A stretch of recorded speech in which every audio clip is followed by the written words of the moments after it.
ശ്രീലങ്കയുമായി ഇന്ത്യയുടെ തന്ത്രപ്രധാന സഹകരണം. ശ്രീലങ്കയിലെ കപ്പൽശാലയുടെ നിയന്ത്രണം ഇന്ത്യൻ പൊതുമേഖലാ സ്ഥാപനമായ മാസഗോൺ ടോക്ക് സ്വന്തമാക്കിയത് ഇന്ത്യയുടെ വലിയ വിജയമായാണ് വിലയിരുത്തൽ. ഇന്ത്യയും ശ്രീലങ്കയും തമ്മിലുള്ള ബന്ധം ശക്തമാക്കുന്നതിന്റെ സൂചനയായാണ് ഇതിനെ വിലയിരുത്തുന്നത്. ഇന്ത്യൻ മഹാസമുദ്രത്തിൽ മേൽക്കൈ നേടാനുള്ള നിരന്തര ശ്രമത്തിലാണ് ചൈന. ഇതുവഴി ഇന്ത്യയെ സമ്മർദ്ദത്തിലാക്കുകയാണ് ചൈനയുടെ ലക്ഷ്യം.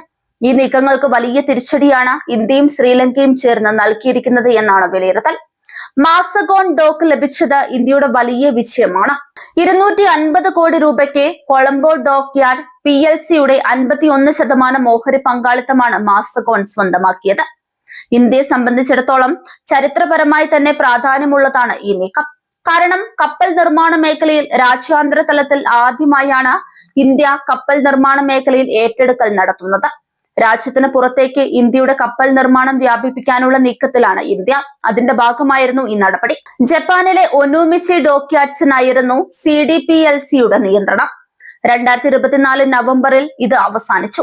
തുടർന്ന് ശ്രീലങ്ക CDPLCയുടെ ഓഹരികൾ വിൽപ്പനയ്ക്ക് വെച്ചു. 40ഓളം കമ്പനികൾ ഏറ്റെടുക്കാൻ തയ്യാറായി വന്നു. അതിൽ നിന്ന് CDPLC ഡയറക്ടർ ബോർഡ് മാസഗോൺ ഡോക്കിനെയാണ് തെരഞ്ഞെടുത്തത്. മാസഗോണിന്റെ സാമ്പത്തിക സ്ഥിതി, സാങ്കേതിക പരിജ്ഞാനം, മുൻകാല പരിചയം തുടങ്ങിയ കാര്യങ്ങൾ പരിഗണിച്ചായിരുന്നു ഈ തീരുമാനം. കൊളംബോ തുറമുഖത്തിന് സമീപനമാണ് ഈ കപ്പൽ നിർമ്മാണശാല. 1974 സ്ഥാപിച്ചത്.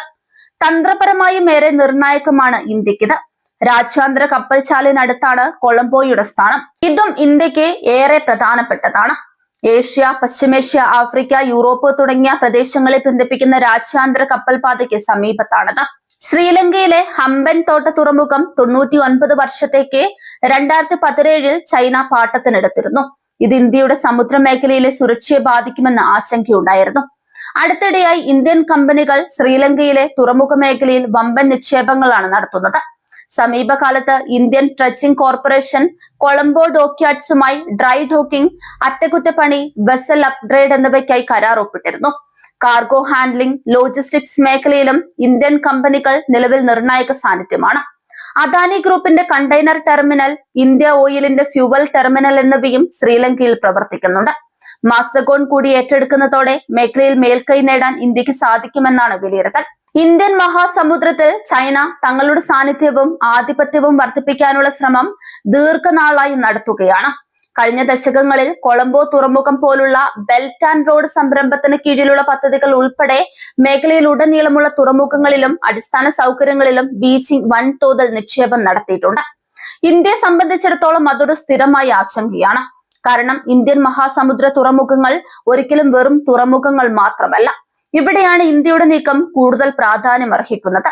കൊളംബോ ഡോക്യാർഡ്സിന്റെ നിയന്ത്രണം ഏറ്റെടുക്കുന്നതിലൂടെ ശ്രീലങ്കയിലെ ഒരു നിർണായക സമുദ്ര സൗകര്യം ചൈനയുടെ നിയന്ത്രണത്തിലേക്ക് എത്തുന്നില്ലെന്ന് ഇന്ത്യ ഉറപ്പാക്കുന്നു.